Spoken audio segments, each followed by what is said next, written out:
नमस्कार विद्यार्थियों, मोहरी देवी तापड़िया कन्या महाविद्यालय जसवंतगढ़ के YouTube चैनल पर मैं प्रवक्ता मृत्युंजय खींची एक बार पुनः आपका हार्दिक स्वागत करता हूं।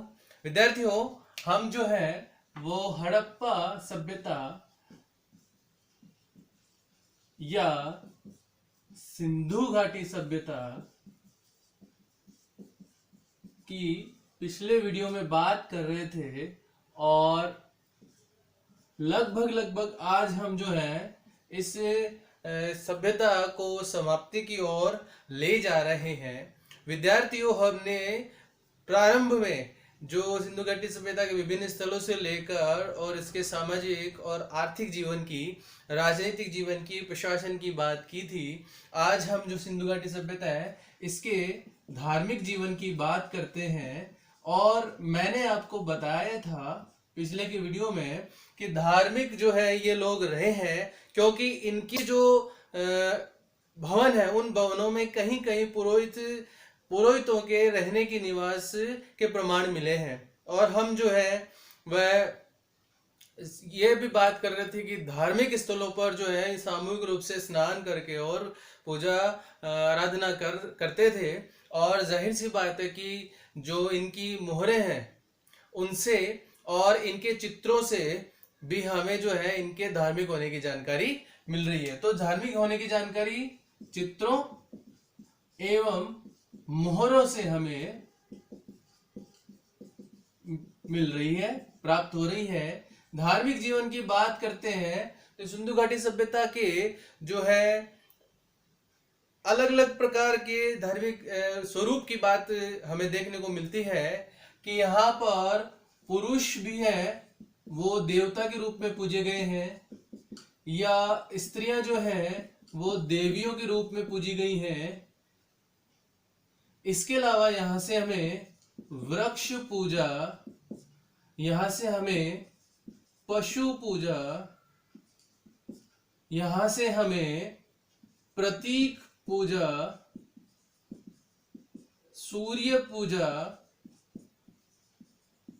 जल पूजा, इस प्रकार के विभिन्न स्वरूप की जानकारी देखने को मिल रही है। कि जब बात करते हैं तो हमने पहले ही बात की थी कि मोहनजोदड़ो से जो हमें वो एक ऐसी मोहर मिल रही है और उस मोहर पर जो है सिंधु घाटी सभ्यता के किसी व्यक्ति को जो है योगी के रूप में दिखाया गया है। और इससे यह जानकारी मिल रही है कि पुरुष भी देवता के रूप में पूजे गए हैं। अगर स्त्रियों की बात करते हैं तो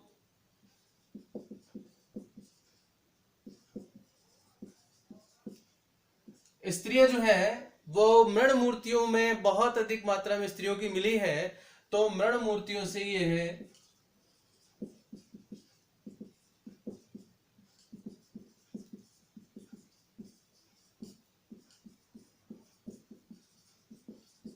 यह जानकारी मिल रही है कि स्त्रियां भी है वह देवियों के रूप में पूजी गई है। और स्त्रियों में कांस्य की एवं जो है मिट्टी की मूर्तियां भी हमें प्राप्त होती हैं, जिससे जो है इस सभ्यता की अंदर स्त्रियों की पूजा की जानकारी मिल रही है। अगर वृक्ष पूजा की बात करते हैं तो वृक्ष पूजा में पीपल, बबूल, तुलसी के अंकन की जो है वह मृदभांड पर और मोहरों पर जानकारी मिल रही है।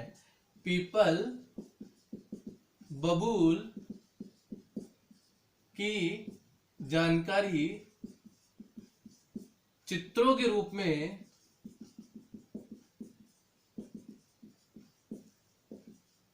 मृदभांड पर एवं मोहरों पर।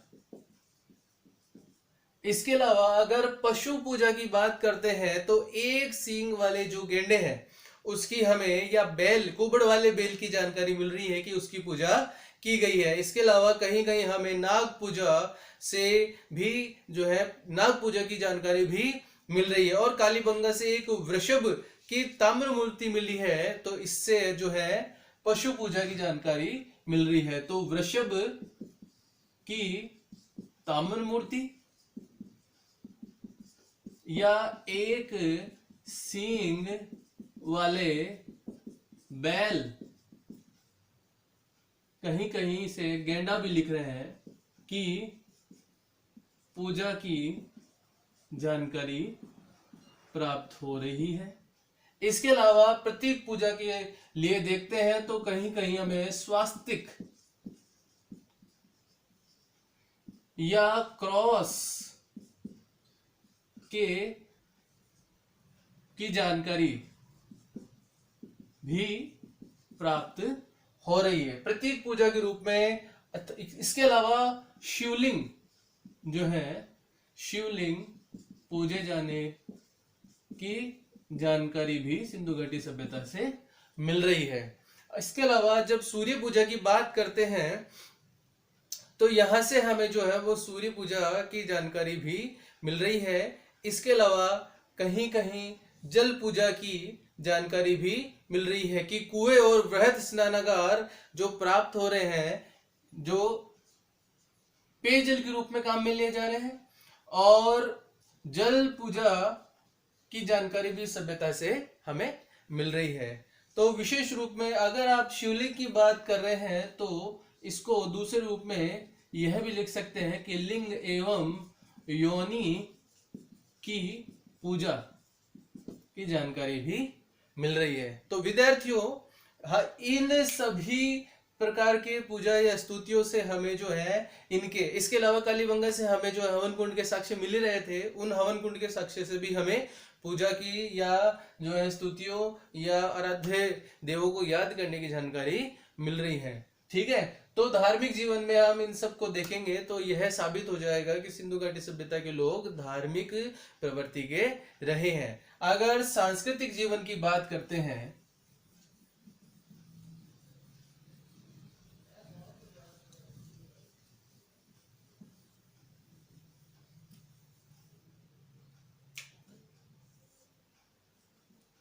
सांस्कृतिक जीवन की बात करते हैं तो सिंधु घाटी सभ्यता से विशेष रूप से हमें जो है वह मूर्तिकला की जानकारी मिल रही है। सबसे पहले देखेंगे मूर्तिकला, और मूर्तिकला में तीनों ही स्वरूप देखने को मिले हैं, पाषाण की,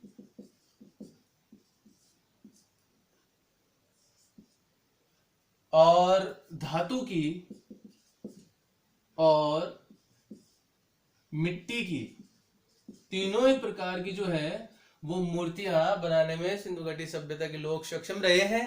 पाषाण यानी पत्थर की मूर्ति भी देखने को मिली है, और हम बात कर रहे थे तो हड़प्पा एवं मोहनजोदड़ो से हमें पाषाण की मूर्ति मिल रही है।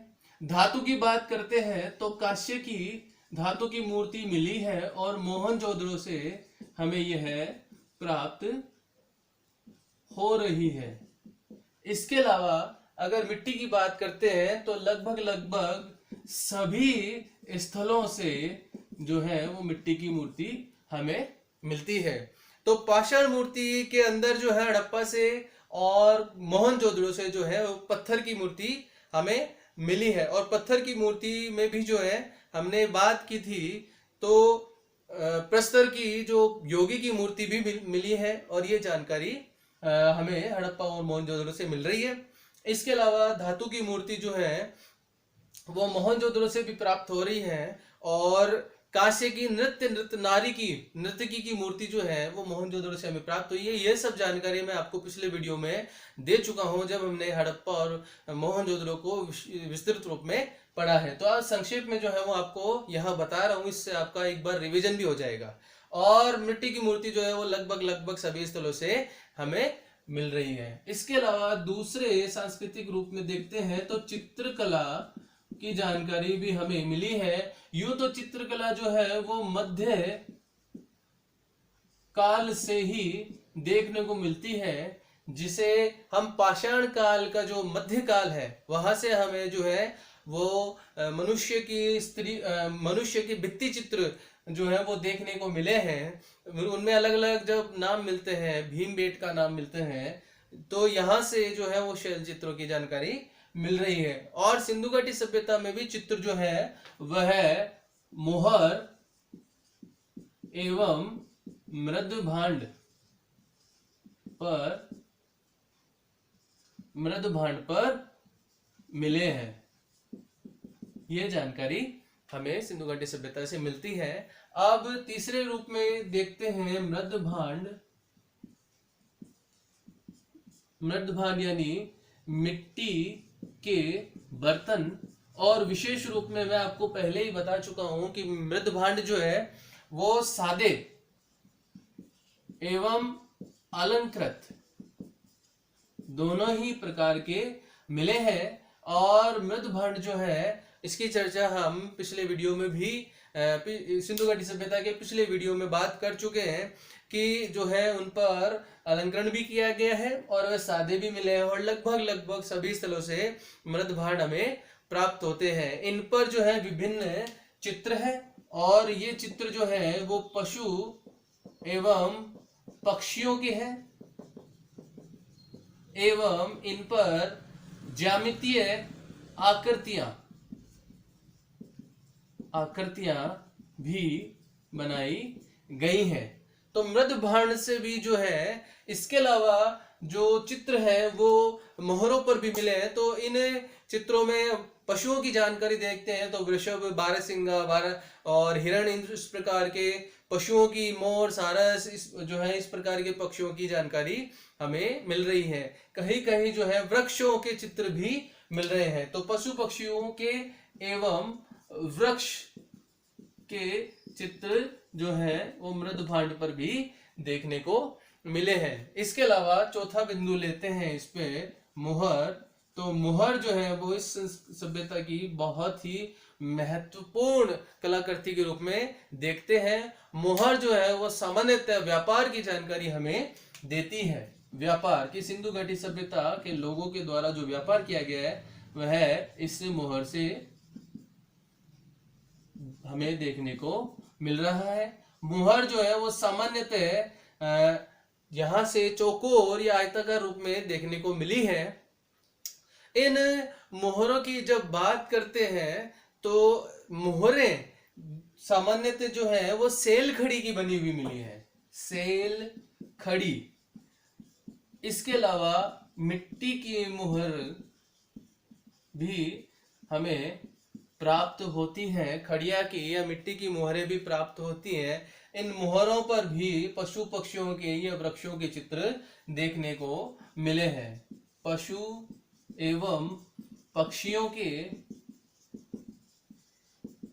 व सामान्यतः वृक्षों के चित्र भी इन पर देखने को मिले हैं। तो मोहरों की बात करते हैं तो मोहरें जो है वो लगभग सभी स्थलों से हमें मिलती है और लगभग 2500 के करीबन मोहरें हमें जो है वो इस सभ्यता से मिली है। अगर आपको कहीं ये प्रश्न पूछ ले तो लगभग इतनी मोहरें। और सर्वाधिक मोहर जो है, सर्वाधिक मोहरें जो है वो हड़प्पा एवं मोहनजोदड़ो, इसमें भी इतिहासकार जो है वह अलग अलग मत रखते हैं। कुछ इतिहासकार कहते हैं कि हड़प्पा से ज्यादा मिली है और कुछ इतिहासकार कहते हैं कि मोहरें जो है वह मोहनजोदड़ो से हमें सर्वाधिक मिली है। तो इसमें इतना डिटेल में आपको नहीं पूछेंगे, लेकिन अगर स्थल के रूप में पूछ ले तो हड़प्पा और मोहनजोदड़ो का नाम आपको उसमें लेना है। इसके अलावा जो है मोहर जो है इनके सांस्कृतिक जीवन की, इनके जो है धार्मिक जीवन की जानकारी देती है। तो हमने पिछले वीडियो में देखा ही है कि पशुपति शिव जो है उस जिसे आद्य शिव भी कहा है जॉन मॉर्सल ने, और इससे इनके जो है वो धार्मिक जीवन की जानकारी मिल रही है कि उस पर एक पुरुष को जो है वो योग की मुद्रा में दिखाया गया है, प्राणायाम करने की मुद्रा में दिखाया गया है।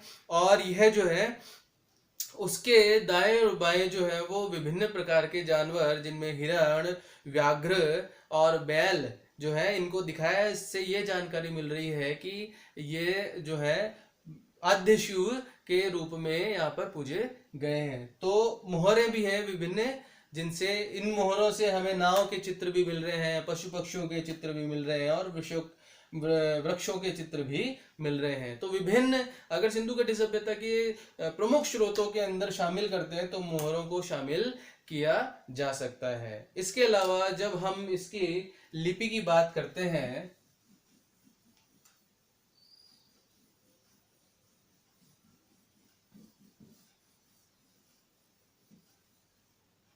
हड़प्पा सभ्यता या सिंधु घटी सभ्यता की लिपि की बात करते हैं तो लिपि जो है यह लगभग जो है हमें 400 वर्ण की मिली है, और इस लिपि को आज तक पढ़ा नहीं जा सका है, इसीलिए सिंधु घटी सभ्यता को आद्य ऐतिहासिक काल में गिना गया है। इसकी चर्चा मैं पिछले वीडियो में कर चुका हूं। लिपि जो है वो ब्रास्टो फीडन के रूप में लिखी गई है। कहीं कहीं आपको यह ब्रूस्टोफेदन भी लिखा हुआ मिलेगा, ब्रूस्टोफेदन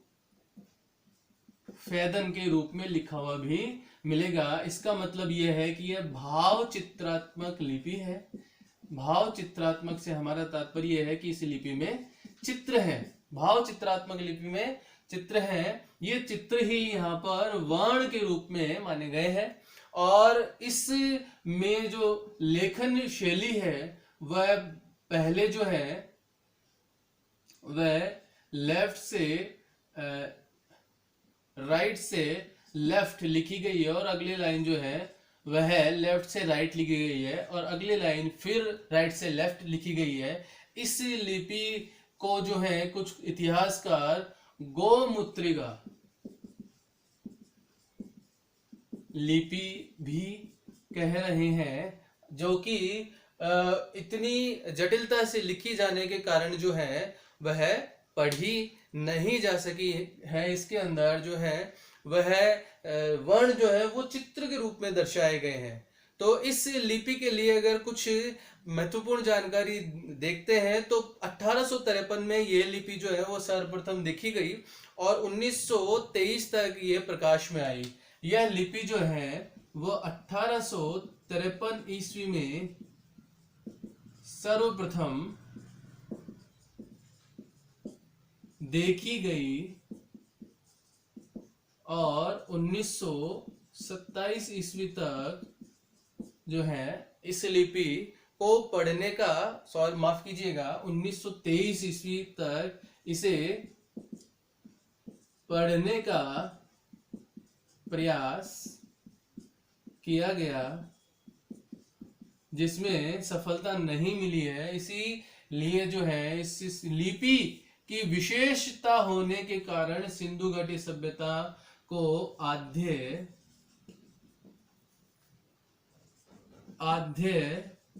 ऐतिहासिक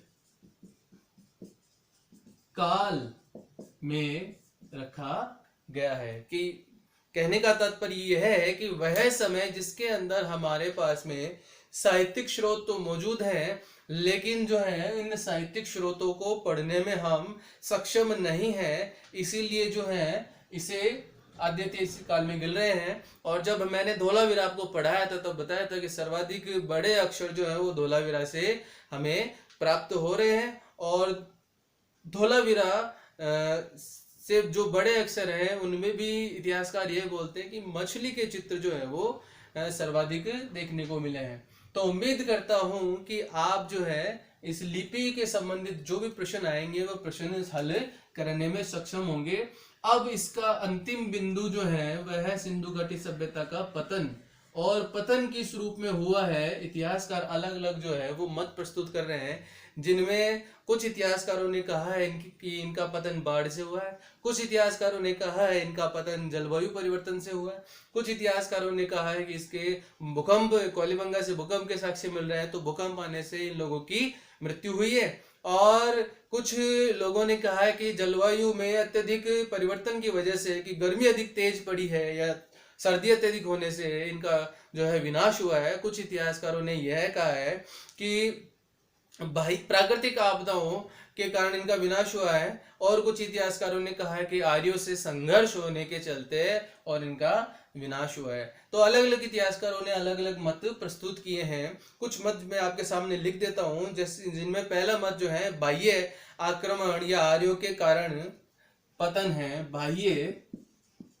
आक्रमण या आर्यों से संघर्ष करते हुए इनका पतन हुआ है, और ये बात कह रहे हैं गार्डन चाइल्ड और मॉर्टिमर व्हीलर। गार्डन चाइल्ड एवं मॉर्टिमर व्हीलर, इन इतिहासकारों ने यह बात कही है। एक मत है कि जलवायु परिवर्तन के कारण इनकी मृत्यु हुई है। जलवायु परिवर्तन से इनकी जो है वो मृत्यु हुई है या विनाश हुआ है। और इन जलवायु परिवर्तन में नाम मिलता है अम्लानंद घोष का। अम्लानंद घोष, इन्होंने ये बात कही है। इसके अलावा एक इतिहासकार जिसका नाम है ऑरेल स्टाइल, ऑरेल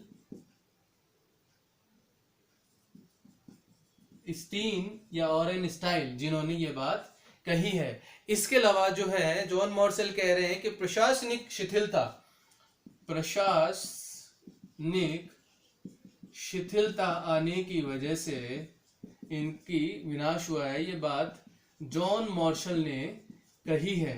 इसके अलावा चौथे मत की बात करते हैं तो कुछ इतिहासकार हैं जिनमें नाम मिलता है कैनेडी, और ये प्राकृतिक आपदा से इनकी विनाश बता रहे हैं, पतन या विनाश। और इनमें नाम आता है कैनेडी का। एक मत निकल कर आ रहा है भूतत्व परिवर्तन, और इसमें नाम आता है साहनी का। भूतात्विक परिवर्तन, और इसमें नाम लेते हैं साहनी का। ठीक है, राय बहादुर दयाराम साहनी जो कि ये नाम प्रस्तुत कर रहे हैं। और इसके अलावा अंतिम मत के रूप में बाढ़ आने से इनका पतन हुआ है, और ये मत प्रस्तुत कर रहे हैं जॉन मॉर्शल और मेके। बाढ़ आने से पतन हुआ है, जॉन मॉर्शल ने ये बात कही है। तो प्रशासनिक शिथिलता में भी जॉन मॉर्शल अपने मत प्रस्तुत कर रहे हैं, और बाढ़ के लिए भी एक नाम जो है इसमें जॉन मॉर्शल के अलावा मैके भी लिख सकते हैं जिन्होंने ये बात कही है। और सर्वमान्य मत जो है इसके अलावा पतन का सर्वमान्य मत जो है वह यही निकल कर आया कि बाढ़ आने से जो है वो सिंधु घाटी सभ्यता के लोगों का पतन हुआ है। तो विद्यार्थियों, आज जो है सिंधु घाटी सभ्यता का ये जो है अंतिम भाग मैं आपको पढ़ा रहा हूँ। लगभग जो है इसके 10 वीडियो के करीबन बने हैं, और इन वीडियो से जो है इन भाग से जो है मैंने पूरे सिंधु घाटी सभ्यता पर विस्तृत प्रकाश डाला है। उम्मीद करता हूँ आपको ये वीडियो बहुत पसंद आएगा, और पसंद आए तो इसे जो है वो लाइक कीजिए, शेयर कीजिए, और मेरे साथ में पढ़ते रहिए।